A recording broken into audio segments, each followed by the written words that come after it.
Lewis Hamilton. Et là, il me menace avec sa bouche, il me dit ouais, je vais t'ouvrir les chakras avec une prise d'aïkido. Du coup, je suis parti. Mais de qui tu parles? Pardon pour le retard, j'ai essayé de pas arriver trop en avance. Tu viens d'où? De... Pourquoi? Non, c'est pas grave, installe-toi. Bon, on va pouvoir commencer. Comme je l'avais promis dans le dernier épisode, un petit cours de wissologie s'impose. Tu vas nous dire qui est Eris? Oui, c'est le gros du sujet d'aujourd'hui. Apparemment, il a déjà rencontré. Alors ça va pas être long, j'ai préparé un petit résumé. Par contre, il va falloir suivre. Marlon, montage, s'il te plaît.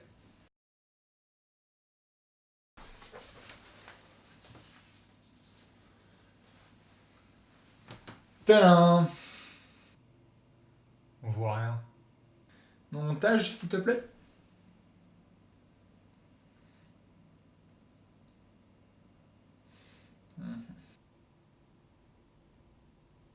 Vous reconnaissez tous ce symbole, le symbole de l'œuvre wisienne. Eh bien, une de ces lectures, une de ces interprétations possibles, est qu'on peut y voir une représentation simplifiée de la wissologie. Oh, ça sert à rien de leur copier, hein. Je vais l'accrocher sur le mur juste après la vidéo. Comme on peut le voir, la ligne du W est la ligne d'Eris. Je vais vous expliquer pourquoi juste après. Mais dites-vous qu'en l'occurrence, il s'agit d'une ligne chronologique de gauche à droite. Eris, c'est une ligne. On lève la main avant de parler. Non. Une ligne chronologique, comme je disais, donc de gauche à droite, sur laquelle chacun des angles correspond à un événement. Donc le premier à la naissance, le deuxième à la renaissance et le troisième à la mort. J'ai marqué les dates dans mon cas. Pourquoi est-ce qu'il n'y a pas marqué de date de mort? Mais t'es con ou quoi? On remarque que, mis à part le fait qu'il est con, de part et d'autre de la Renaissance, deux feux différents brûlent. D'un côté, il y a le feu érisien et de l'autre le feu wisien, vous l'aurez compris, en référence à Eris d'un côté et à l'œuvre wisienne de l'autre. Et au-dessus d'eux, au-dessus du W, ou dans le W, ça dépend de comment vous le voyez, il y a un point. Le point du wisme. Voilà, c'est tout pour moi. Bonne journée.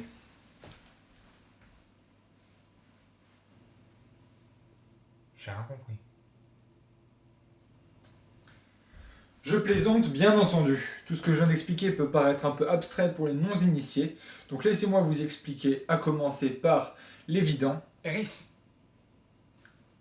Eris, notre autrice. notre autrice. Tais-toi. Eris est l'autrice de moi, de vous, de tout le monde, du monde, de l'univers et de l'existence. Eris, en fait, c'est l'autrice de l'histoire de toute chose, l'histoire des vies, le contenu des consciences et de l'espace-temps. En fait, tout ce qui a été, est ou sera est écrit par Eris. Et c'est ce qu'on appelle l'œuvre d'Eris. Tout ce qui évolue, évolue dans l'œuvre d'Eris, y compris toi, toi, toi, toi et moi.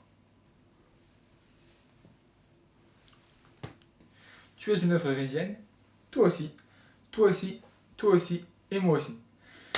Je vous laisse le temps de digérer cette information. Eris, c'est Dieu en fait. C'est la notion de Dieu dans son essence, si on veut. Et tu l'as rencontré? Mais c'est pas forcément la rencontre qu'on s'imagine. Ce qu'il faut savoir avec Eris, et c'est probablement le plus important, c'est que son œuvre, donc l'œuvre érisienne, est parfaitement imparfaite. Dès lors qu'elle a commencé son œuvre sur la page vierge qui était l'inexistence absolue, elle a créé une œuvre écrite dans l'encre de la confusion. Elle a réalisé une perturbation infinie. Et ces manœuvres, donc commencées à l'origine de ce chaos organisé qu'est l'univers, continuent d'opérer dans celui-ci jusque dans nos consciences. Où Eris nous mindfuck tous depuis l'avènement de la conscience. Si Eris est Dieu, elle est également le diable. Et tout ce qui se cache et se trouve derrière ces deux notions, en fait. Elle est la cause des croyances, elle est l'inconnu derrière les certitudes. Elle est l'éternel chaos organisé et son changement incessant. Elle est cette présence extérieure incernable et cette absence de paix intérieure. Tu avais demandé un café? Ah oui, merci. Je t'en prie. Regardez le monde et votre vie. C'est l'œuvre d'Eris. Maintenant, regardez les principes et mécanismes qui régissent l'univers. C'est les manœuvres d'Eris. C'est un bordel parfaitement organisé. Maintenant, regardez dans vos esprits, dans vos mentales. Regardez vos consciences, vos idées, vos pensées. Vous voyez comment Eris vous mindfuck? Comment rien en vous n'est absolu et au contraire comment tout y est confus? Comment vous êtes comme des personnages d'une œuvre qui vous dépasse? Comment certaines choses, certaines coïncidences sont trop belles pour être vraies et d'autres trop vraies pour être belles? Comment la logique qui régit toute chose est infiniment plus complexe que la logique? Comment les vérités se contredisent? Comment les paradoxes existent? Comment les subjectivités ne se concorderont jamais assez? Comment vous êtes en train de m'écouter sans vraiment trop savoir pourquoi? Et bien ça, c'est l'œuvre érisienne. On peut faire une pause. Pas de souci.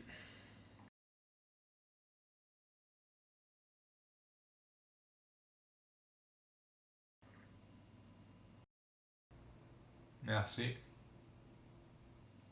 Mais comment on peut rencontrer Eris si c'est une divinité? Ça a l'air de vous intéresser, ça. Hein. C'est comme si tu me demandais comment est-ce qu'on rencontre l'amour. Eris, c'est aussi l'amour? Eris, c'est aussi l'amour. Et la haine. Et tous les états et affects auxquels tu peux penser. T'es amoureux d'Eris? On en vient à nos feux. Fermez les yeux. Voilà. Introspectez-vous. Imaginez votre esprit. Sentez votre énergie. Vous le voyez? De quoi? Le feu. Ah oui, je le vois! Moi aussi. Enfin, quelque chose qui y ressemble. Je vous présente votre feu. Et si vous faites attention, vous remarquerez que dans sa confusion, dans ses mouvements fous, dans ses virevoltements et sa chaleur froide, on peut reconnaître Eris! tout à fait. Ce feu en vous, Eris l'anime depuis votre naissance et il continuera de brûler jusqu'à votre mort. C'est votre feu érisien, le premier feu. C'est au travers de lui que Eris vous mindfuck en contrôlant votre esprit, vos pensées, vos idées et vos vérités. Donc sans le savoir, vous êtes tous habités par Eris de l'intérieur, en plus d'être prisonniers de son œuvre et victime de ses manœuvres. Marlon, montage, s'il te plaît. Ça, c'est votre feu érisien, embrasé à votre naissance par Eris. Dans votre vie, ce feu va vous brûler au point que vous allez le remarquer tôt ou tard. C'est déjà ça, mais c'est à peu près tout. Grâce au wism, vous saurez reconnaître ce feu, reconnaître l'œuvre wisienne, même sans avoir à la nommer ainsi. vous comprendrez les manœuvres de celle-ci au sein de celui-ci. À votre renaissance, et grâce au wisdom, vous serez en phase avec ce feu, à un point tel que vous le deviendrez pleinement et totalement, et arriverez alors à le contrôler, plus ou moins, car vous saurez et sentirez comment il vous contrôle.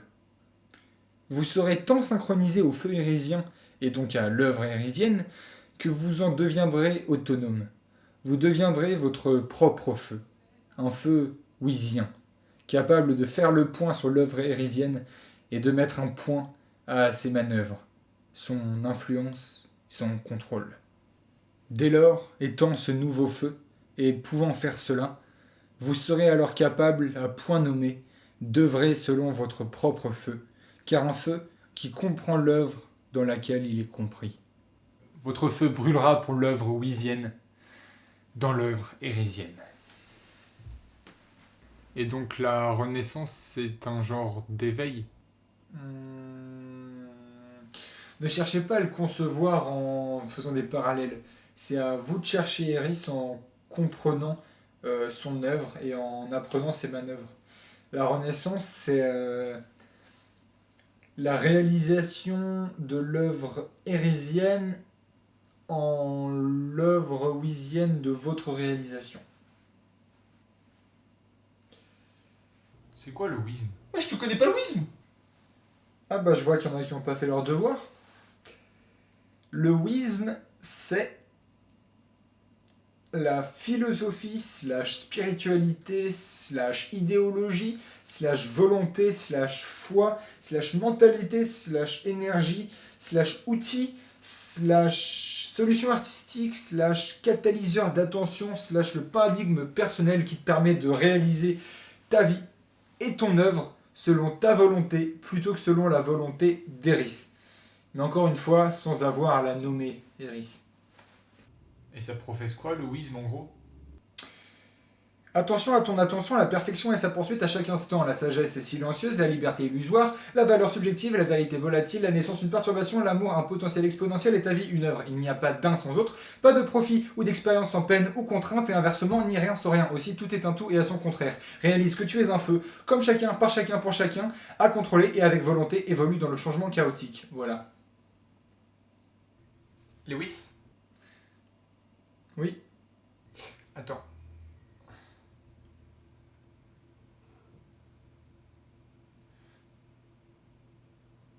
Ok, c'est bon. Ce que je viens de dire à l'instant, ça s'appelle les wismes suffisants. C'est 4 aphorismes qui résument le cœur de l'enseignement du wisme. Et ils feront l'objet d'une publication indépendante bientôt. Bon, on va résumer tout ça. Marlon, montage, s'il te plaît. Eris, autrice de la grande histoire de l'existence, de l'univers et des vies humaines, a créé l'œuvre hérésienne, une parfaite imperfection où tout est confusion et perturbation et où elle mindfuck les hommes comme toi et moi depuis ta naissance et jusqu'à ta mort et qui sait peut-être au-delà. Mais grâce au wisdom, tu peux faire le point sur l'œuvre hérésienne et son feu, au point que tu t'en affranchisses, ce qui marque à point nommé ta renaissance est donc le point d'embrasement de ton propre feu avec lequel tu œuvres dans l'œuvre d'Eris, lucide quant à ses manœuvres, résultant en l'œuvre wisienne. Point. Des questions?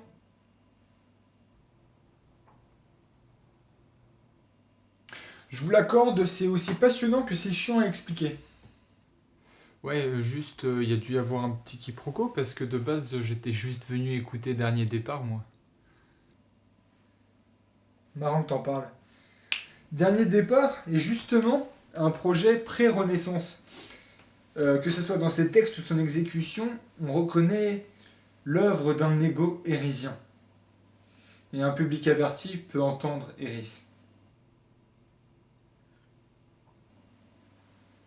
Dernier Départ, le premier album de Lewis Flory, est maintenant disponible à l'écoute sur toutes les plateformes de streaming. Mais avant d'aller l'écouter, pensez à vous abonner et, sur YouTube et sur Instagram pour du contenu exclusif.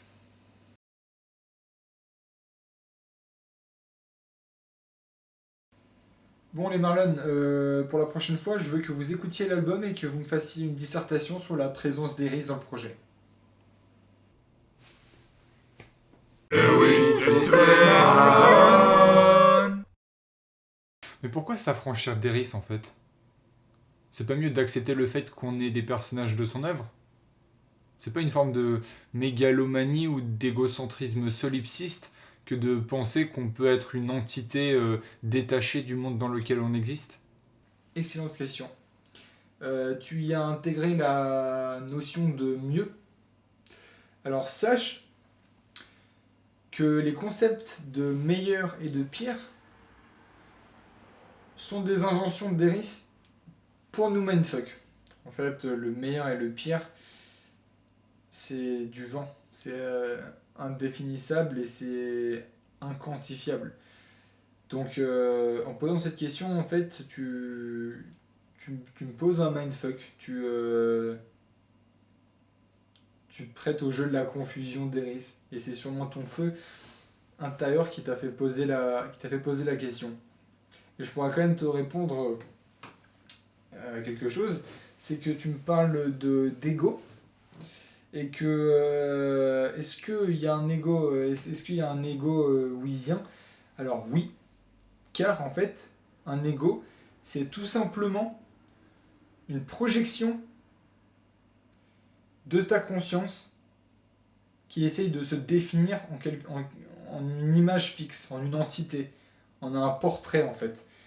Et donc forcément, en fait, quand tu te rends compte que ce portrait que tu te projettes est en réalité un feu, bah, tu vois que là, c'est là que réside toute la différence entre un feu hérésien et un feu wheezien, c'est qu'un feu hérésien s'ignore, et que du coup, bah, c'est un ego qui essaye de se définir en croyant qu'il est autre chose qu'un feu, mais qui dresse un portrait qui est donc un ego qui s'ignore, alors que un feu wheezien, de par le wheezm qui t'enseigne la lucidité de reconnaître ce feu et donc de reconnaître l'ego qu'il va projeter, bah en fait il y aura toujours un ego donc dans un feu wheezien, sauf que c'est un ego qui se reconnaît en fait.